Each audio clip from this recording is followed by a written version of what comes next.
Here comes another hour of insensitivity training with Glenn Woods. So after that last interview, this is the perfect time to bring in Wyoming Liberty Group. We'll take a look at the Liberty Index. How's your state doing? Kind of reminds me of the commercial that you're seeing on the air all over the place right now. What's in your wallet? How's the Liberty Index in your state? What's in your state? The Old Republic's the radio show. My name's Glenn Woods. Thanks for joining me on the phone with me, I believe, is Charles Curley. How have you been? Very good, sir. And how are you? Alive and kicking. That's what counts. Last half hour, I don't normally do interviews during this program. It's usually 3 hours of an obnoxious blowhard, that would be me, shooting his mouth off and taking callers, from people. But now, last half hour, I had Frank Wallace on, brother of the late Stu Wallace. Oh, yeah. And they're pushing through the Wyoming Food Freedom Act.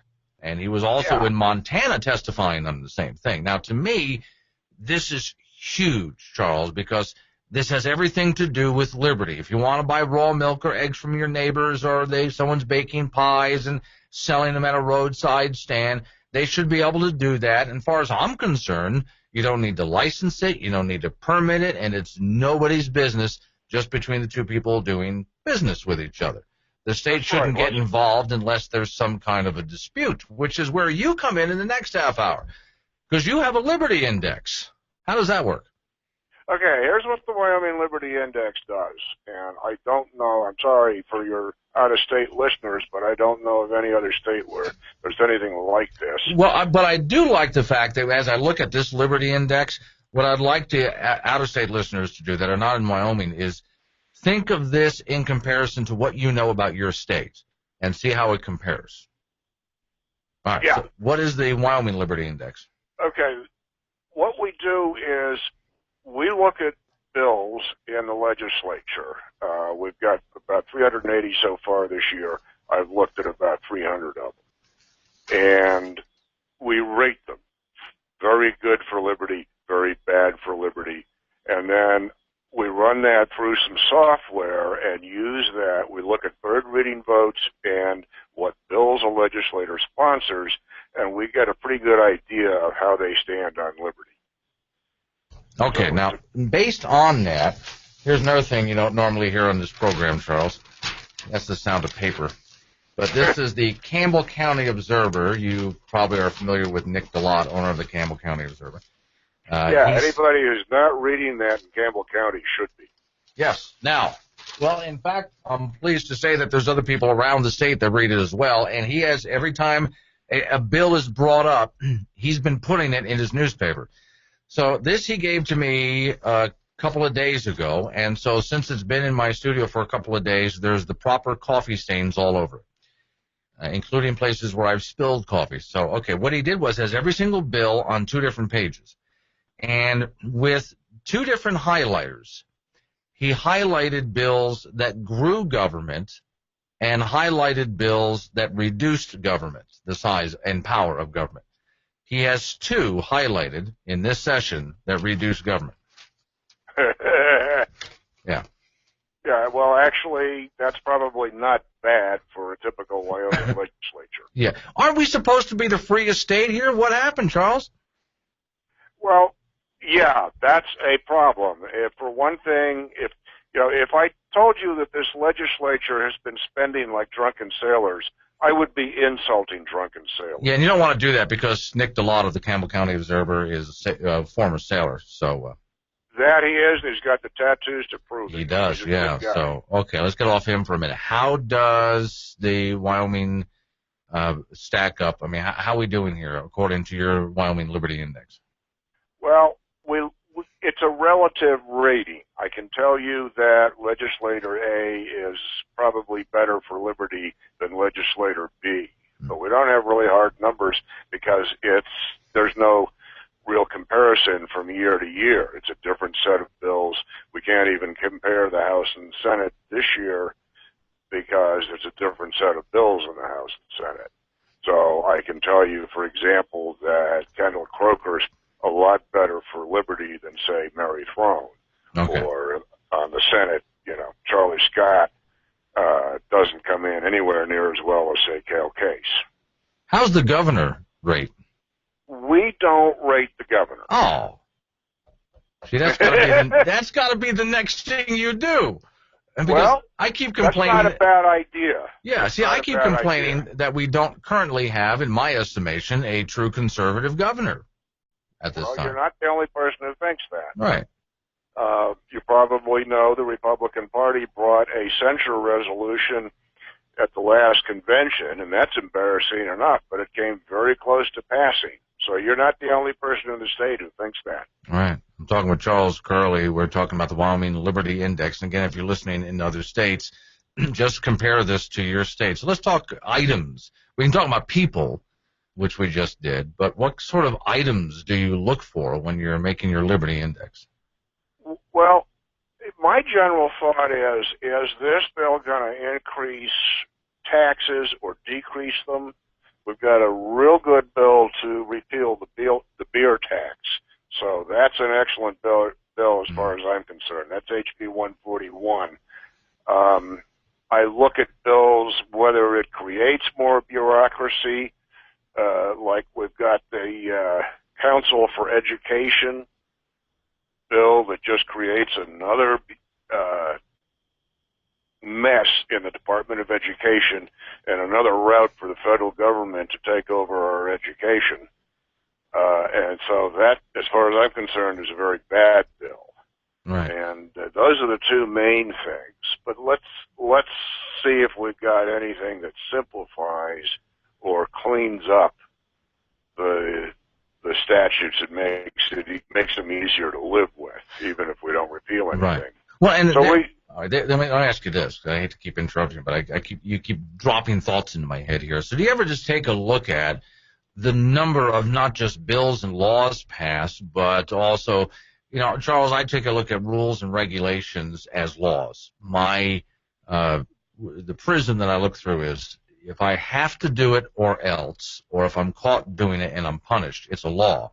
So we now have a fourth branch of government in the state and on the federal level as well, writing law. So the more of those laws that we have every single year, the less free that we are. So do you ever just take a look at the number of laws being written by the bureaucracy and the legislator? That would be a huge task, I'm sorry to say. Yeah. But we need, if we don't already have one, we need some equivalent of the Code of Federal Regulations, and we need it online so you can at least just go look at it.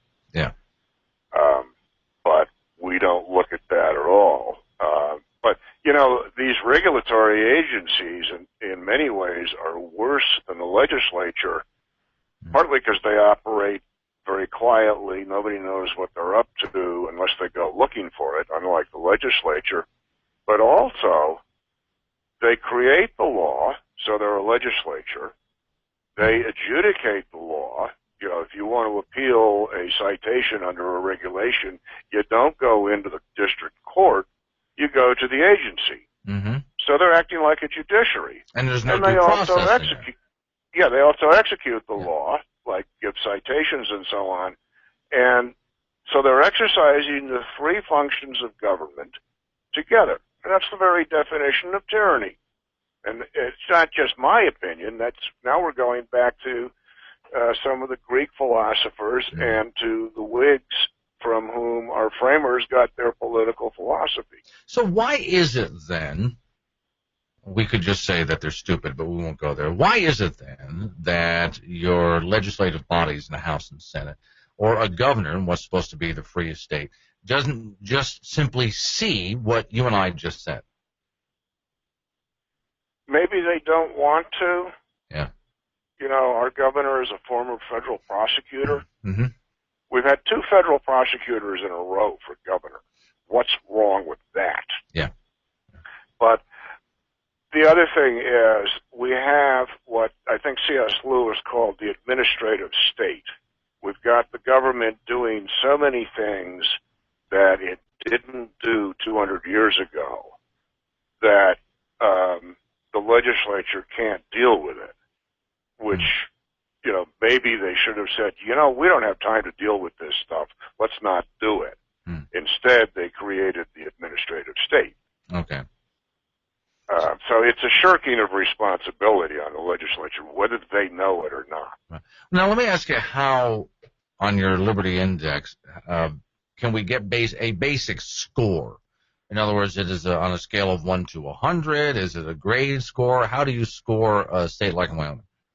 We give you a scale of 1 to 100%, and that's a strictly arbitrary scale. It's strictly ordinal, but according to how well they do or how badly they do. And then we also rank them, so I can sort that table in ranking order, and you'll find that on the website. It's very easy to find. WyomingLibertyIndex.info, and then you click on last year, it was 2014. One of the first things you'll see there is that table of how they rank. Now, if you want the gory details, how they voted on which bill, we've got a spreadsheet with all of that in it. And if you want to, you can pull in the spreadsheet and play with it. You know, I don't like the way Curley rated that bill. I'm going to change it. How does that affect my boy? Go ahead. Yeah. Okay. Have any of the legislative body had a chance to take a look at your index? And have you if so, gotten any feedback from them? They don't get to see it until our raters are done, and that may not be until the spring or summer, even. Nobody sees it except me.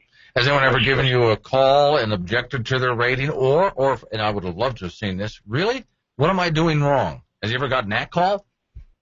No, but I have gotten the first, and I've had some very interesting discussions, usually in person, with legislators.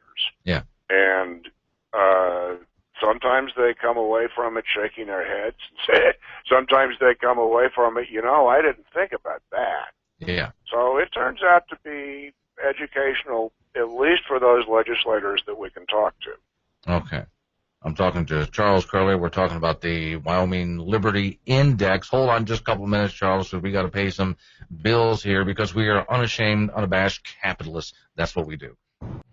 So back in we go with Charles Curley, who has the Wyoming Liberty Index. These are two questions that I have in line for you, Charles, which I think you'll be able to fill the rest of the time with. First off, is Wyoming getting more or less free in your estimation?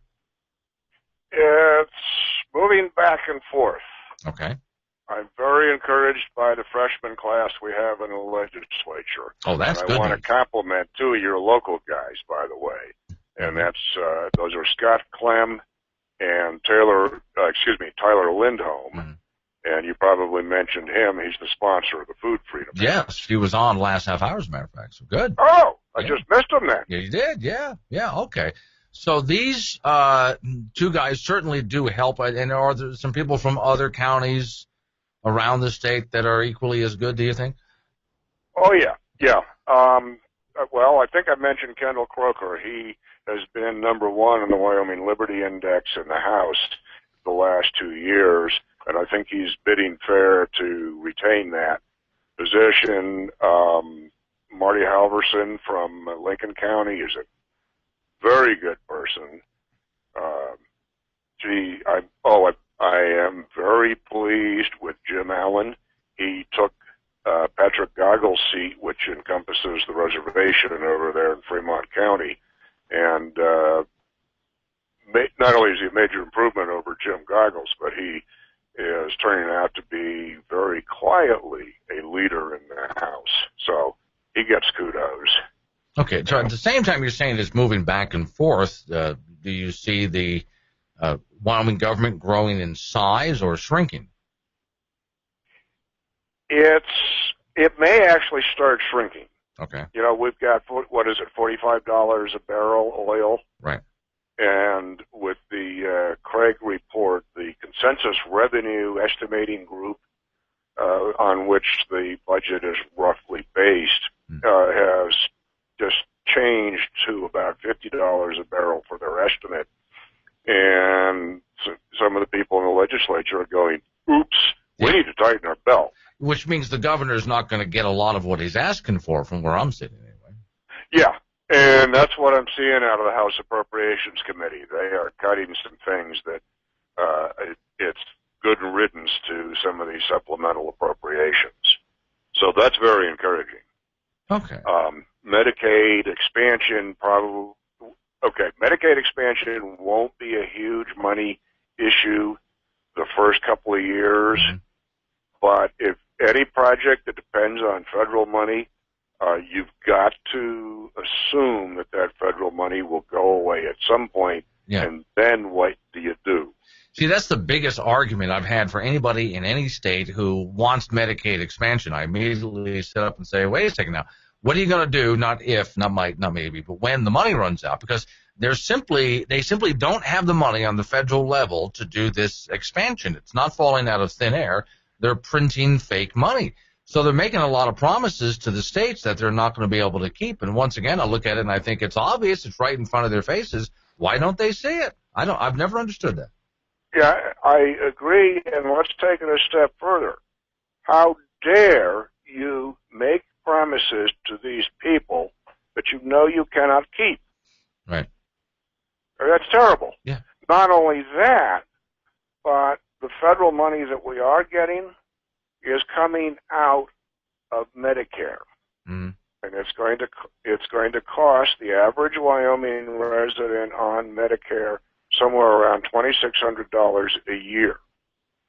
Okay, 80% of the Medicaid expansion population are able-bodied, capable of working. 80% of them do not have children, and half of them have jobs now. So we're going to take money from your grandmother who's on Medicare and give it to somebody who's able-bodied and has no kids? Right. What? Yeah.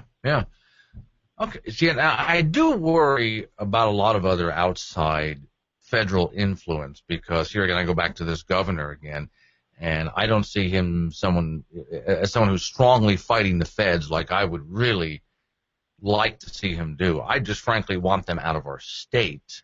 So does your Freedom Index include anything like that? I mean, how much control the federal government has over our state? It looks strictly at the bills in the legislature, but I support what you've just said. So when I look at a bill, like we've got legislation going on now, there's a bill, should be in here, that will do a study what would happen to the state of Wyoming if we transferred all the public lands from the feds to the state. BLM, Forest Service, those guys. We would be the next North Dakota. That's what would happen. You know, and Utah did a similar study. It was very encouraging for Utah, and I think we're going to get similar results here in Wyoming. You look at what the feds do, they lose $1.80 something per acre, whereas when the states manage public lands, they make about $6 an acre. Interesting. And they do a better job of managing it. Yeah. Okay. Well, that would certainly save us a lot in jobs, which I hate to see this, but I see some rigs being pulled out of the fields right now. I know it's a glut in the market, but then I see the EPA showing up. You know, we've got coal mines out here. So that's what I worry about with that outside influence. Well, and you're right. That's a major issue. You look at the permitting process on BLM land in North Dakota versus private or state land in North Dakota. Right. Guess where all the drilling's going on? Exactly, yeah. Absolutely. All right, where do people find this Wyoming Liberty Index, and how can they, as you say, play with it a little bit if they don't agree with something? Okay, WyomingLibertyIndex.info.